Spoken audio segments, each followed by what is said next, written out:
السلام عليكم ورحمة الله تعالى وبركاته. سو دواده وانا مهتنتين ان شاء الله فيديوغان waxaan rabaa inaan kaga jawaabo ama uu ku saabsan yahay su'aalo la soo weydiiyay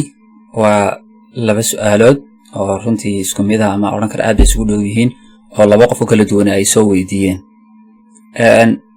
su'aasha hore waxa ay tahay qofku wuxuu leeyahay waxaanu nahay family ballaaran waxaana wada isticmaalnaa hal computer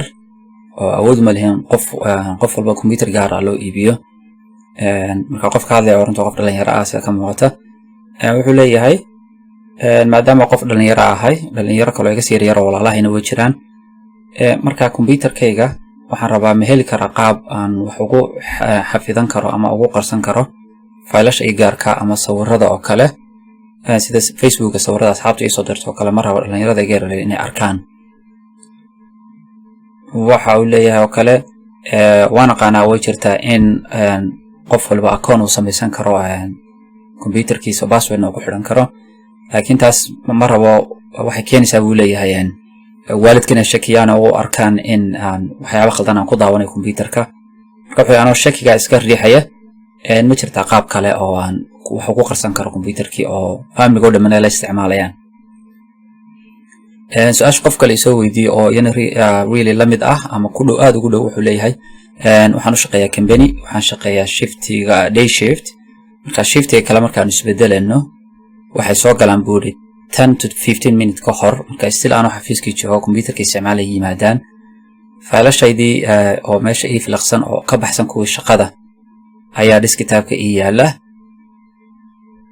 marka ma raba inay arkaan weeydi waxa kale oo ku sii daray wuxuu yiri one day waxa dhacday managerka oo raba computerka inuu wax iga tuso fayl loo baahnaa oo cusub oo update-kaas inuu siiyo waxa ii yaalay folder fayl ii gaar ah shaqada ka baxsan ay ku jiraan maantaas oo kale way halis bay ugu ahayd ama su'aal ba ka iman lahayd hadii uu arko ama gacanta ay kaga dhacdo computerka shaqadu lama ogola in wax lagu soo download gareeyo hadii software aan soo download gareeyo lahaa password igu xidhi lahaa folderkayga kuma sameyn karo oo waa restricted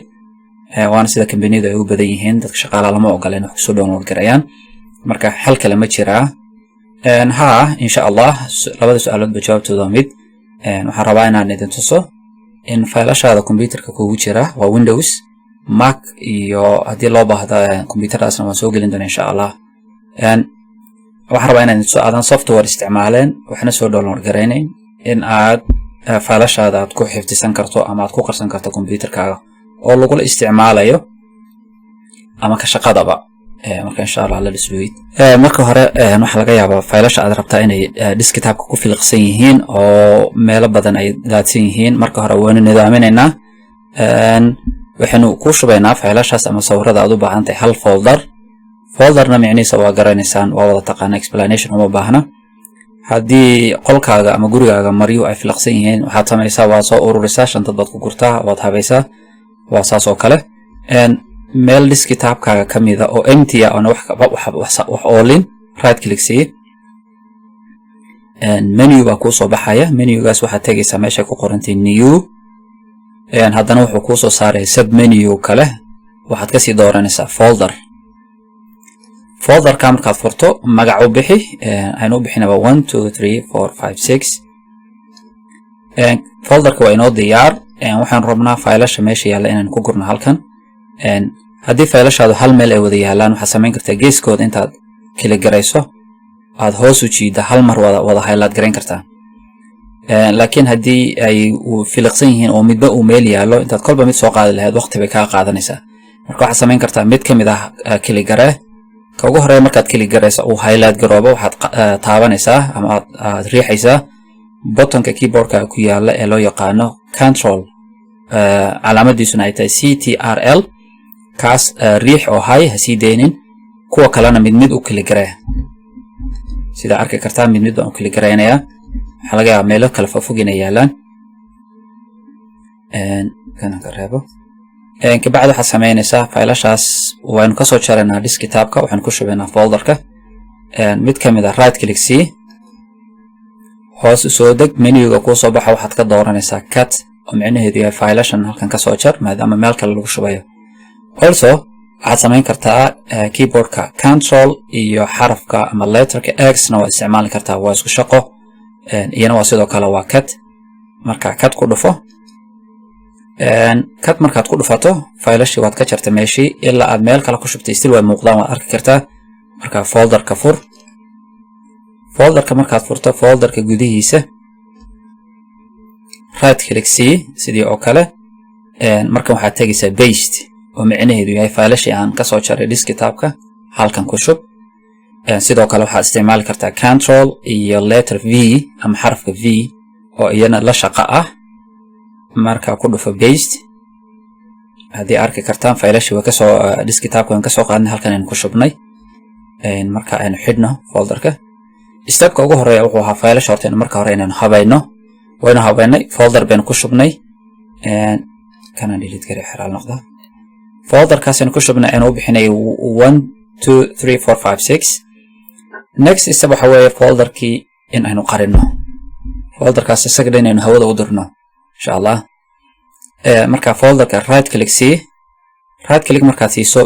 menuga ku soo bax meesha ugu hooseysa oo properties ay ku qoran tahay. ku dhufo waa meesha ugu hooseysa. properties markaad ku dhufato menu kala ku soo baxaya. folderkana waa kaas waliba muuqda haddii arki kartaan. menuga ku soo baxa kor wuxuu ku leeyahay general, sharing, security iyo customize. afarta option buu ku siinayaa. afarta option waxaan rabnaa ka ugu horeeya general ah. haddii aan ku select garaysnayn kaa ku dhufo, hoos soo deg halka ay ku qoran tahay hidden, waa HIDDEN. boqoska yar baad tig saaraysaa ood ku dhufanaysaa. calaamada tigta markay saaranto waxaad tegaysaa hoos oo waxaad ku dhufanaysaa apply. apply markaad tidhaaho wuxuu ku soo saarayaa submenuga kale oo laba su'aalood oo ku weydiinayo, oo wuxuu leeyahay laba circle yar oo kaad rabta aad kala garanayso calaamadinayso. ka ugu horeeya circle-ka ugu horeeya waxa ku qoran haddii aad akhriyi kartaan ama aan idiin soo gareeyo sug. ka ugu horeeya waxa weeye apply changes to this folder only. ma waxaad rabtaa inaad qariso folderka oo keliya ah oo aanay ku jirin filasha gudihiisa ku jira ama sawirada gudihiisa ku jira. taa micnaheedu folderka sare muu qarinaya, laakiin filasha gudihiisa ku jira still waa la arki karaa. ta ka hooseysa waxa weeye iduna apply changes to this folder, subfolders and files. oo taana micnaheedu yahay ma waxaad rabtaa inaad qariso folderka iyo filasha gudihiisa ku jira labadaba. yes, marka kan rabnaa waa kaas weeye. kaas aynu select garaynaynaa. dhibicdaas madow waa inay lahaadaa. kabacdi waxaad ku dhufanaysaa okay. okay markaad tidhaho haddana okay kale mar labaad okayda hoosaad ku dhufanaysaa. haddii arki kartaan folderkii halkan yaalay oo aanu ku magacaabnay 1 2 3 4 5 6 waa ka baxay meeshii. erkan u dirna. su-aasha lasoo weydiiyey intaas ay ahayd oo macni fileka sideen u qarin karaa ama folderkaas. intaa waan ku koobi karaa, laakiin waxaa laga yaabaa inaad tiraha waaw waxaan u baahnaa foolashaydi folderkayga aan qariyo. waxaa laga yaabaa isla imikaba inaad samayso minad ka baxdiba. laakiin hadhow haddii aad u baahato sideed usoo celinaysaa. waxaa laga yaabaa computerkii inaad keligaa isticmaalayso, familygii kale aan isticmaalayn, ama shaqadii keliga aad joogto oo aad break ku jirto oo cid kale kula joogta aanay jirin, oo shaqada wax ka baxsan aad isticmaalayso kor oo time aad hayso oo rabto filashaadii inaad isticmaasho. marka aynu soo celina haddana filashii qaabka aad u soo celin lahayd baan ku tusaya. let's do it. maadaama fileka meeshaana oolin waxaad tegaysaa control panel. control panel Windows 7 haddii aad isticmaalayso oo computerkaagu Windows 7 yahay waxaad tegaysaa start menuga, I think kabacdi setting and then control panel. haddii Windows 8 aad isticmaalayso iyo 10 iyo wixii ka dambeeyay waxaad tegaysaa geeska, waxaad soo saaraysaa sidebarka, kabacdi waxaad tegaysaa search, waxaad ku qoraysaa control. inta hore markaa qorto baa asagaa ku soo saaraya. control panelkaad ku dhufanaysaa. markaa control panelka markaad ku dhufato haddii uu saa u yaryar yahay si aad u aragto, si fiican ugu aragto, geeska tag meesha hare geeska. waxaad ku dhufanaysaa large icons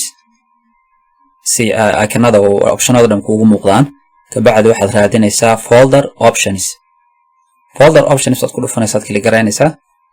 wuxuu kuu soo saarayaa menugaas markuu kuu soo baxo wuxuu leeyahay kor wuxuu ku leeyahay 3 option ka hore waa general ka kala dhexe waa view ka ugu dambeeyana waa search marka ka dhexin u baahanay view ay ku qorantay ka kili garay view markaad ku dhufato page intan kale ku furaya waxaad raadinaysaa meesha hoose tagaysaa ku qoran tahay show hidden files folders and drives kii marka ka sareeya ama ka horeeya waxa weeye do not show hidden files and folders kaas waa kii markii hore aanu baahneen oo macnaheedu yahay faylasha qarsoon ha soo saarin oo ha tusin kaas optionkeeni hore waxa laakiin marka waxaan u baahanahay faylashii qarsoona inaynu soo saarno oo ay muuqdaan marka ka hoose tagaysaa ku qorantay show hidden files click see kabacdi waxaad leedahay apply and then okay markaad intaas samayso folderkii wuu soo baxayaa haddaa arki kartaan waa kaas 1 2 3 4 5 6 baynu ku qornay aan idiin zoom garay weliba waa kaas wuu soo muuqday desktopkii wuu yaalaa waa kan desktopkii yaalaa laakiin still sidaan rabnaa weli waxaa ka qaldan waa saan uma wada muuqdo aan idin fahansiiyo saan uma wada muuqdo waxaan ka wada gudihiisa fur kali garaa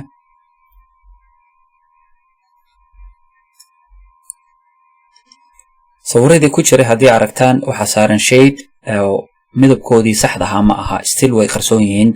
ma wada muuqdaan si aad u fahantaan taa lafteeda waxaynu tegaynaa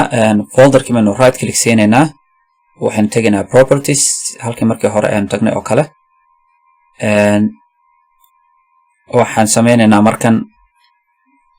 waxaanu ka qaadanaa calaamadii tigta ee hidden aynu saarnay oo markii hore ahayd qari laakiin imika wayna muuqdaan bay rabaa calaamadda ka qaad kabacdi waxaad tagtaa apply sidii markii hore wuxuu kuu soo saarayaa labadii option buu kugu soo celinaya laba su'aalood oo tii hore ahayd ma waxaad rabtaa inaad qariso folderka keliya ta labaadna waxay ahayd ma waxaad rabtaa folderka iyo wixii ku jirba inaad qariso laakiin imika way ka duwan tahay macno kale wadataa imika macnaheedu waxa weeye ma waxaad rabtaa inaad soo saarto oo keliya folderka keliya oo ka reeban yahay kuwa gudaha ku jira faylasha gudihiisa ku jira second option waxa weeye ma waxaad rabtaa inaad muujiso folderka iyo faylasha gudihiisa ku jira kan rabnaa waa kaas marka kaas ayaan dooraynaa